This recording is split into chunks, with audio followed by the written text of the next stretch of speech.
And many thanks to the organisers for giving me the opportunity to actually quickly tell you about an initiative involved in concerning the coordination of animal disease research.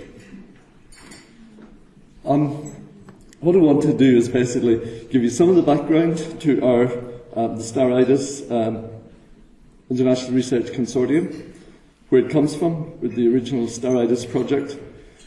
Move on to looking at this whole concept of how we hope to move things forward with International Research Consortium, our objectives, governance structure, and Secretariat, which has just been established, and then look at how perhaps it can get involved in the field of PRRS research. The animal health challenges are many and seem to be forever increasing. There are, of course, the existing disease challenges, and these are probably still the ones that cause the greatest economic loss. And we're talking here about things like PRRS, or infectious bronchitis in chicken, or helminth parasites. But there's a problem about re-emerging diseases. Some of the things that we thought were under control a number of years ago are coming back and hitting us again. So you find this anthelmintic resistance developing with some of the helminth parasites, for example. So drug resistance is an issue with re-emergence of disease. Threats from epizootic diseases, that seems to be ever present, and you've only got to think about some of the influenza outbreaks that took place in the last couple of years. Extension of the range of vector-borne diseases, and we've seen quite a lot of that recently, with especially in the human field, throughout the Americas, with Zika spreading in. New strains of organisms. Things are constantly under evolutionary pressure and evolving, and new organisms come along. So, for example, new strains of infectious bronchitis in poultry appear from time to time. New disease challenges. Well, was Marlenberg in Europe a new disease challenge? It definitely was a new challenge, but maybe not a new disease. So the challenges are many, and we can't all do everything. In terms of some of the emerging events, over the last 24, 25 years, there have been some interesting ones which were totally unexpected. Hendra down in Australia, related one up in Malaysia, Nipah, which affected pigs. Blue tongue virus spread into the Mediterranean area back about 98. West Nile came across here to the Americas about 1999, again totally unexpected, I believe. SARS hit the world by surprise in 2002. Blue tongue BTV8 arrived in Northern Europe in 2006. African swine fever in the Caucasus in 2007. Pestipity ruminants in China in 2007. And then porcine epidemic diarrhea, which we just heard about, in 2010. And of course, Schmallenberg arrived in Northern Europe in 2011, and more recently MERS in the Middle East, and there's also had problems in South Korea, but that emerged about 2012. So the challenges are many, and really to address these, one needs a coordinated global response, especially in relation to some of the transboundary diseases. What is not in that, of course, are the influenza outbreaks of 2015. I've been involved in coordination of research across Europe initially since about 2005, and then in 2011, with European Commission funding, we set up a global network relating to a global network on coordination of research on infectious disease of livestock. So the STAR-IDAZ project, Global Strategic Alliances for the Coordination of Research on Major Infectious Disease of Animals and Zoonosis. And that's a global initiative to address the coordination of research programs at international level in the area of animal health, and in particular infectious disease of animals, including zoonosis. We originally had about 25 partners in 18 countries around the world. But to complement the existing network that we had set up in Europe, we then set up regional networks for the Americas and Asia, Australasia, and in total we were in contact with about 50 countries around the world in total. That project is an EU-funded project, came to an end beginning of 2015, but it now moves forward as a self-sustaining network under an agreed Memorandum of Understanding. We've got something like 28 partners from 21 countries around the world who signed up, but the European Commission were interested in moving it to another level. The outputs from the STAR-IDAZ project were, number one, we did a database of research publications, very useful in relation to looking at where the most active research groups on a particular topic are located. Okay, it tends to be a couple of years out of date, but it's a useful starting point. Research programs database, and we tried to map the major research programs and also the research capacity in different countries. We looked at research needs at global, regional and industry sector level. I won't go into the details of that, but from that we identified a number of priority topics that we would take forward. We developed then for those priority topics agendas, sometimes taken directly from another project, which was the Discount Tools project, funded also by the European Commission. But in other cases we developed organised gap analysis meetings and developed the research agendas based on that. We also looked at instruments for enabling cooperation and clustering, and we developed a long-term strategic research agenda. We had foresight exercises in the Americas and Asia and in Europe, and then we brought the whole thing together and developed a long-term strategic research agenda as well. But perhaps the most useful thing from that network was we've got an extensive network of program owners, managers that we're still in contact with. And what I'm really talking about here is coordination of research at the level of the funders or the research program owners. The Commission were interested in moving it to another level and suggested the formation of what they refer to as an international research consortium, following the example of what they'd done with human rare diseases. And here we're asking people to move to a higher level of commitment. To join the international research consortium, because we didn't want lots of small players, the idea was that to join, a partner had to have investment in the field of about $10 million US over a 5-year period. However, if a group organisation didn't actually reach that level, then it could link up with others and form a consortium, and I'll show you examples of where that has happened. Together we should agree delivery targets, and also agree to coordinate aligned funding to deliver these targets. We're not asking members to put up new funding, we're asking them about aligning, using their own funding that they currently have and using that to align to address the research needs. Governance and policy documents were developed as well, and there's also an agreement to share results, bearing in mind that intellectual property rights have got to be protected. So far, we've had 20 partners from the STAR-IDAZ group have joined, and they come from 13 countries. There are several others that are just in the process of signing up, but where it goes through their legal departments, it always takes much longer. But of the ones who've currently signed up, they've got a total combined research budget in the region of about $2.5 billion over the 5-year period.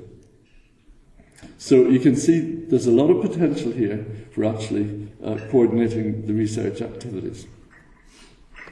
Here's a list of the organisations that have joined from Europe. The one I mentioned who are a consortium. There's a Belgian consortium. In other words, here some of the partners weren't big enough to actually reach that $10 million US dollar commitment over a 5-year period, so they've come together as a consortium. Actually, they have found it really useful themselves because it has actually brought them together, and they're now discussing things internally within Belgium as well. Outside of Europe, ILRI in Kenya has joined, Tanzania has joined, the National Institute for Animal Health in Japan, USD-ARS, but I believe NIFA is also about to join us. INTA and the Ministry of Productive Innovation in Argentina have joined, and the Canadian Food Inspection Agency, and also Zoetis. And then there are two organisations that have kind of joined in, but they're not funding bodies. That is Health for Animals, which is the pharmaceutical industry trade body, and also the European Manufacturers of Veterinary Diagnostics, which I think they've changed the names. The G20 Ministry of Agriculture Chief Scientists at their meeting in Beijing back in May of this year welcomed, basically, the statement in their communique said they welcome the establishment of the STAR-IDAZ International Research Consortium on animal disease and high-priority vaccines. So we've basically got the support of the G20 Ministry of Agriculture Chief Scientists. The objectives are basically to coordinate research at international level to contribute to new and improved animal health strategies for at least 30 priority diseases, infections or issues. Things like antimicrobial resistance. It's not a specific disease, it's an issue. The deliverables would include things like candidate vaccines, diagnostics, therapeutics, other animal health products or procedures, yet to be defined, key scientific information tools to support risk analysis and disease control. Because it could be something like a key scientific piece of information could actually be the antigen on cells by which a virus attaches to a cell. And if you could actually get rid of those, then you've got a method of controlling a viral disease without actually a vaccine. The structure is created, basically that top dark blue box is the International Research Consortium Executive Committee. That's basically the funding bodies, programme owners. And working groups will be set up for a range of diseases and cross-cutting issues. I'm not going to go through them in detail, but you'll see PRRS is one of them. That was identified by our partners as a topic that we want to work on. There's some important cross-cutting issues which have got implications for several diseases, such as immunology, vaccinology. Do we have the tools to actually create decent cytotoxic T-cell responses when you don't have a replicating organism? It's that type of thing. There may also be cross-cutting issues related to diagnostics and kit and whatever.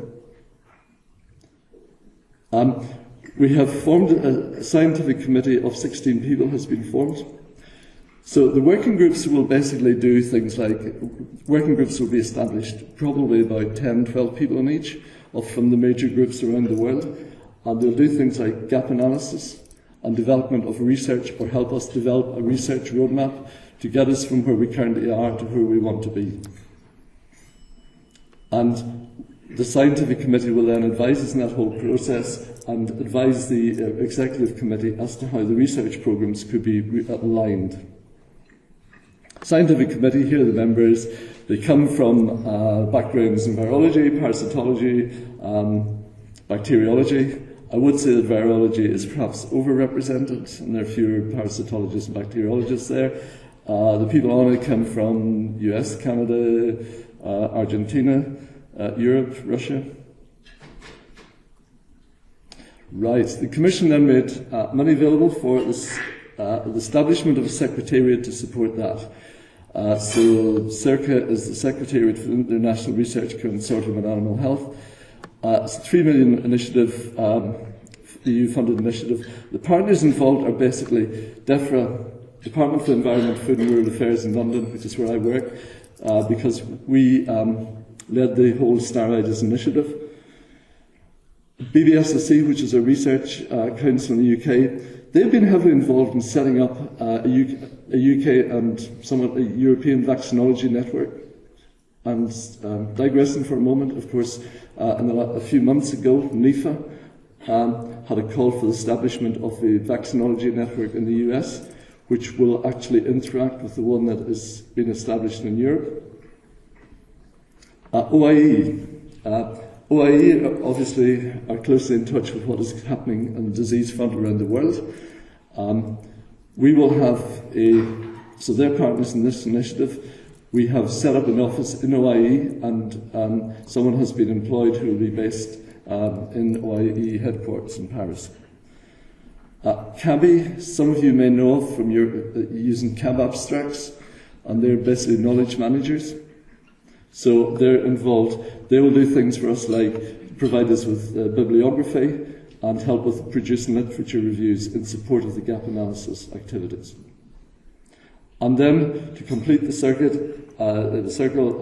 IFE Europe is also involved because they have been involved in the Disk Controls project, Disease Controls Tools, where they developed disease profiles for about 52 different diseases, identifying where there are gaps in products currently.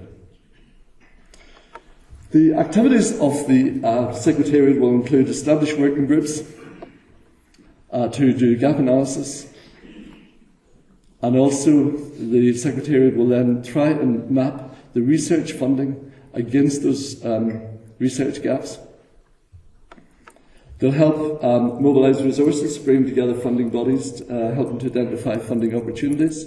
They'll also, working closely with our pharmaceutical colleagues, facilitate knowledge transfer to bring innovation to the market. In terms of PRRS, I attended the 2013 PRRS meeting in Beijing and sat through all of the talks, identified where people referred to research gaps. Afterwards, I went through all of the abstracts as well, and on the basis of that, we developed a spreadsheet which identified where a lot of the research gaps are.